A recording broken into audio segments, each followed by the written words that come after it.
golden and bruised, and still beautiful.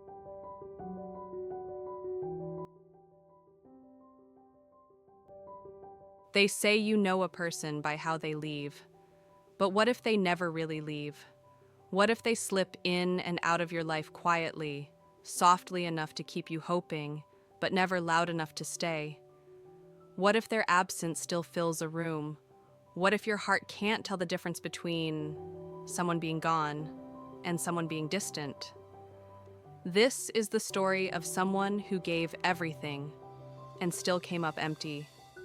Not because she wasn't enough, but because sometimes the people we love the most don't know how to hold what we offer. I've been in love before. I've tried. I've stayed. I've forgiven. I've believed. 2 serious relationships, a few blurry, messy situationships that began with hope and ended with silence. The pattern? Cheating. Every time, like a cruel kind of deja vu.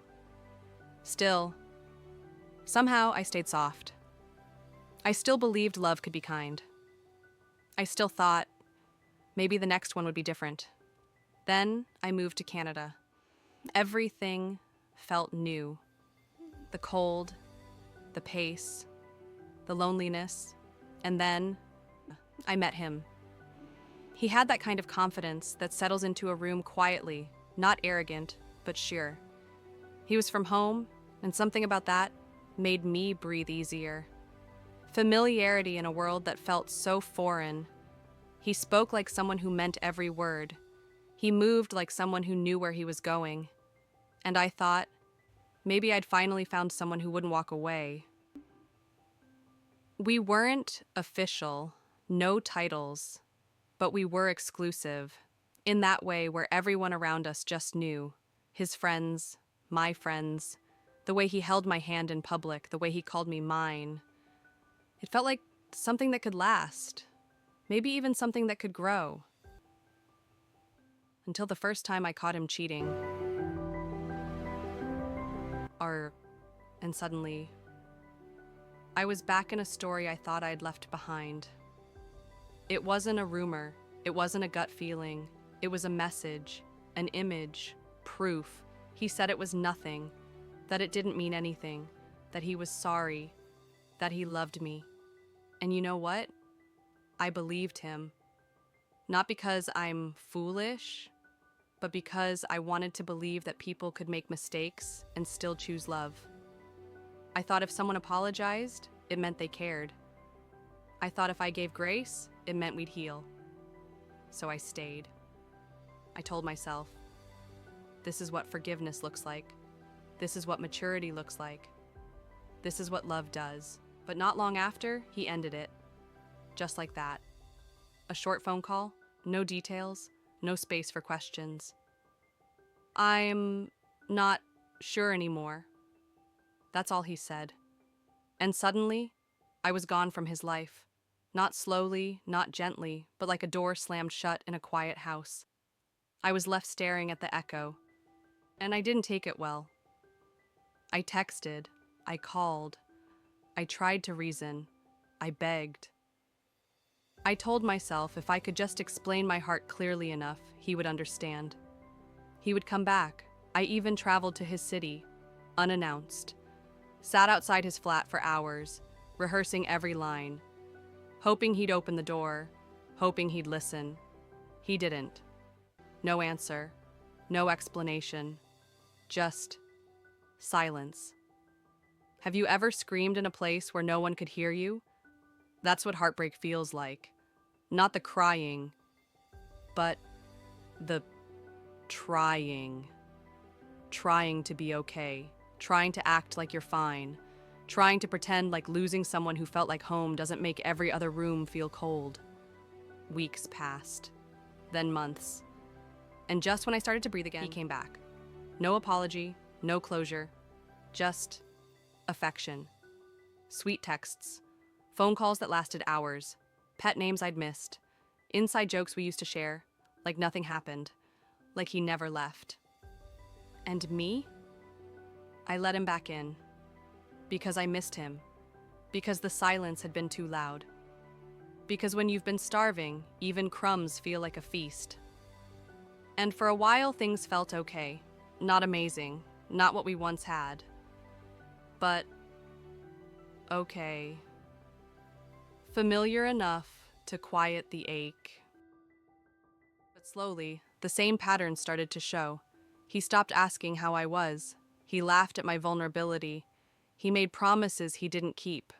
I would speak. He would shut down. I would reach out. He would pull away. And somehow, I was always the one left explaining, defending, shrinking. Until one day, he disappeared again. No fight, no text, no goodbye, just silence. Again. You'd think I'd be used to it by now. The way he leaves, the way he disappears without explanation. Like I was just a page he turned over and forgot to mark. But I wasn't used to it. I was exhausted by it. Exhausted by pretending I was okay. Exhausted by wondering if I was the problem. Exhausted by the silence that kept asking me what I did wrong. I tried to move on. I really did. I kept busy. I distracted myself. I even deleted our old photos, then restored them from the recently deleted folder like some kind of self-sabotaging ritual. And then, one day, I saw it. A photo on a blog of a couple, smiling, laughing, holding hands, him with her. It wasn't just that he was with someone else. It was where they were. A city I had begged him to visit with me. A trip I had planned, saved for, dreamed about. He told me he couldn't afford it, that it wasn't the right time.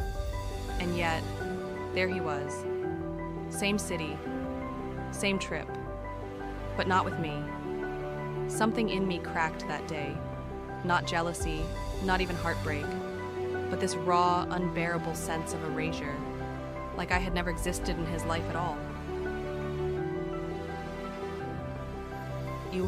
I found her Instagram, scrolled through every post like it was evidence in a trial, watched their smiles, their captions, the way he looked at her in a way I used to beg him to look at me. I compared everything, her hair, her skin, her laugh, her captions, even the way she dressed. She looked happy, and he looked like he belonged there, with her.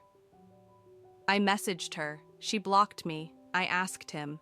He denied everything, said it was nothing, said I was overreacting. And then, just like before, he broke up with me. Properly, this time. Final. Clean. Blocked my number. Blocked me on socials, like I had never mattered, like we were never anything. But the cruelest part? Every now and then, he still checks in. Not directly, but I see it. A view on my story. A like from a burner account. A mutual friend saying, "He asked about you." Like a ghost with a key to a house he abandoned. He doesn't want me, but he doesn't want me to forget him either. And me? I'm still stuck.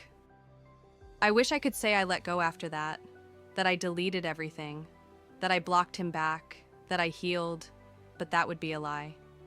Because healing doesn't always come with fireworks. Sometimes it limps, sometimes it crawls, sometimes it just sits there, next to you, in the dark, while you scroll through their memories. Again, I still check her page, sometimes twice a day, even though I know she's blocked me, even though I have to use someone else's account, even though I hate myself every time I do it. I still look. Not because I want them to fail, but because I want to understand what made me so easy to leave.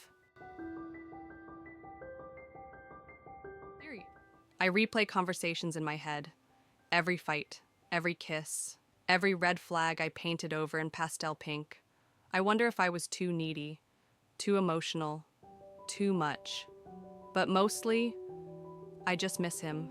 Not the real him, not the version that disappeared when I needed him most, but the version I thought he was. The man who held me on the couch and said I felt like home. The one who laughed into my neck and whispered future plans like secrets. That man, the illusion. The dream I didn't want to wake up from. He never traveled with me, but he travels with her. He never listened when I cried, but she calls him gentle. He never told me I was beautiful without makeup, but he comments hearts under her selfies. And somehow, those small things, those tiny, ordinary acts of tenderness hurt the most, because they remind me of what I was willing to give and what he chose not to take.